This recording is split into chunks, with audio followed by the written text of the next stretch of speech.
जब ख्वाजा मोहम्मद आसिफ जैसे सीनियर सियासतदान ये इतराफ़ करें कि पाकिस्तान की ब्यूरोक्रेसी का बड़ा हिस्सा यूरोप में जायदादें खरीद चुका है और एक ब्यूरोक्रेट ने बेटी की शादी पर सलामी के नाम पर 4 अरब रुपए जमा किए, तो ये बात आम फहम से बाहर हो जाती है कि ज्यादा करप्ट कौन है, सियासतदान या ब्यूरोक्रेट। ब्यूरोक्रेट्स की करप्शन इस लिहाज से ज्यादा खतरनाक है कि ये नजर नहीं आती।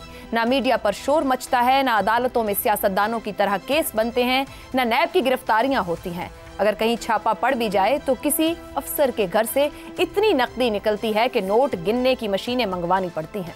मगर अफसोस, चंद दिन की खबरें बनकर मामला रफा दफा हो जाता है। कोई सियासी तूफान नहीं उठता, क्योंकि ये लोग निजाम की खामोश रीढ़ की हड्डी हैं, पर्दे के पीछे छुपे हुए मगर सब कुछ कंट्रोल करने वाले। सवाल यह है कि इनकी ताकत और करप्शन का दायरा इतना वसी कैसे हो गया है? क्या ये सियासतदानों की नाअहली का नतीजा है? पाकिस्तान के कई वज़ीर आज़म और बाज़ वज़रा की एक बड़ी तादाद अपने दफातर के बुनियादी उमूर से भी बेखबर होती है।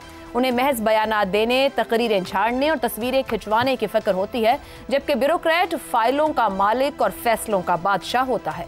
जब वजीर खुद काम करने का अहल ना हो तो जाहिर है ब्यूरोक्रेट पर ही इन्हिसार करेगा। यही तवाज़ुन क़याम पाकिस्तान के साथ ही बिगड़ना शुरू हो गया। जब इब्तदाई वज़ीर आज़म और गवर्नर जनरल ब्यूरोक्रेट्स के रहमो करम पर रहे तो ब्यूरोक्रेसी ने रियासत की बागडोर ही संभाल ली। अंग्रेज दौर की तरबियत याफ्ता नौकरशाही इख्तिदार की उससे कभी बाहर निकल ही ना सकी। मगर क्या हर ब्यूरोक्रेट हर वजीर आज़म या वजीर को बेवकूफ़ बना सकता है? यकीनन ऐसा नहीं है। पाकिस्तान में ऐसे हुक्मरान भी आए जिनकी अहलियत पर किसी को शुबा नहीं।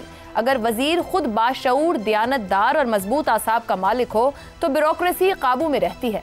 सियासतदान और ब्यूरोक्रेट दरअसल उस अशराफिया के दो चेहरे हैं जिसने मुल्क को इस हाल तक पहुंचाने में अहम किरदार अदा किया। मगर सियासतदान को हर 5 साल बाद अवाम के सामने जाना पड़ता है, ब्यूरोक्रेट को नहीं। तो ये कहना गलत होगा कि करप्शन की असल जड़ और देरपा नुकसान ब्यूरोक्रेसी से ज्यादा जुड़ा हुआ है। सियासतदान सिर्फ चवले मारते हैं, असल खेल वो ही मगरमच्छ खेलते हैं जो इस मुल्क के अवाम के हिस्से का अरबों रुपया लूट कर बैरून ममालिक ले जा रहे हैं और अपनी नस्लों का मुस्तकबिल सुनहरी बना रहे हैं, जबकि कोई उनको पूछने वाला नहीं। ऐसे में सवाल है कि जब तक उनके एहतसाब का निज़ाम सियासतदानों की तरह अवामी ना होगा, क्या करप्शन ख़त्म हो पाएगी?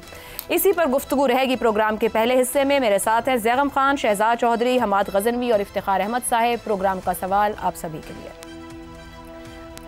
पाकिस्तान में करप्शन का असल बादशाह कौन? वोट से आने वाला सियासतदान या इम्तिहान पास करने वाला ब्यूरोक्रेट?